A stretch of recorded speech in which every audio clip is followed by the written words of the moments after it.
Incident Report YUL 20/12. Section 9. I realise that part of my brief for this report is to explain things, but I don't think I shall ever be able to explain pantomime. I mean, I can explain it. The Renaissance harlequinade, the Georgian music hall, clowns and fairy tales, I can explain all that.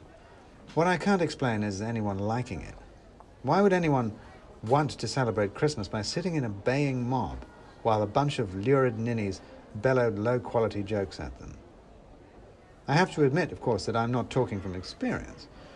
My only exposure to pantomime is spending 2 hours hiding under a seat among the sticky remnants of licorice and child vomit, sobbing hysterically because the whole thing was too loud, too chaotic, and the two men in the horse costume were terrifying.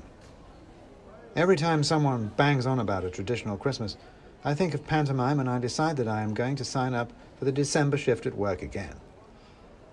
You might imagine then that I was less than thrilled to find myself in one, to find myself standing on the deck of a medieval galleon with plucky Dick Whittington, the poor boy destined to become Lord Mayor of London, and his resourceful right-hand quadruped, Puss in Boots.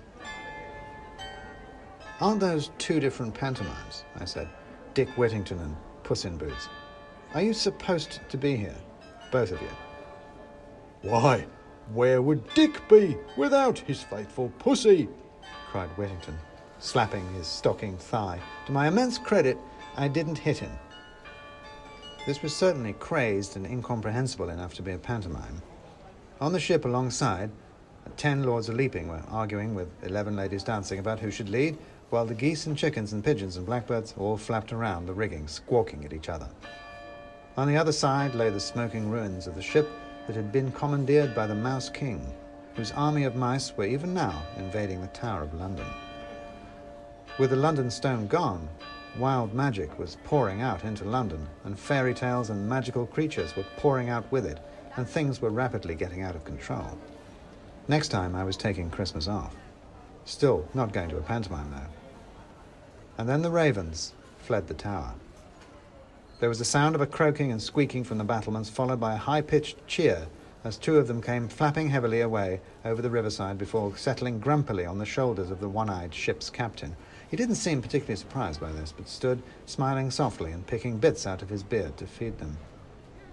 "What are you doing here?" I said, starting to lose my grip. "You can't be here. You can't leave.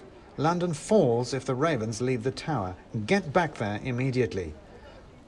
Do you realise, said a raven, that gaff is completely overrun with rodents? "Ravens eat mice," I said, "don't they? Go and eat some." "There's an army," said the other raven. "I'm on a diet." "They've made a trebuchet out of matchsticks," said the first. "It's only tiny, but it hurts." "This is not good," I said. "Not good at all, especially now with all this magic loose. These stories matter. You've got to get those mice out." "You get those mice out," said the raven, "if you're so worried about it.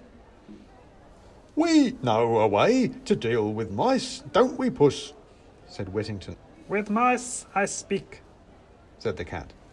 "the only language we share, the language of death."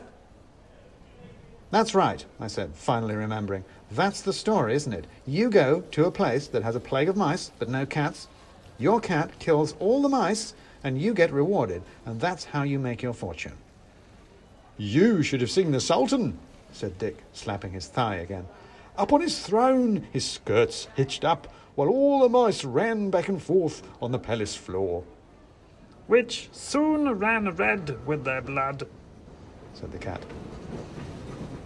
"And how he rewarded me," said Dick. "Ships full of gifts." He gestured at where the drummers and the pipers had started their infernal banging and tooting once more.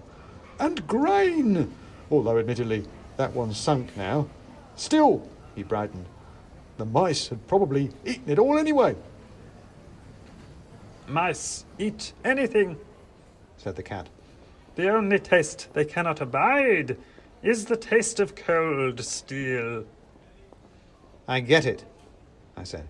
"You like killing mice, although you seem to forget that your sword is currently in the Mouse King in the Thames." What need have I for a sword, said the cat, holding up a paw. when I have 4 daggers on every paw?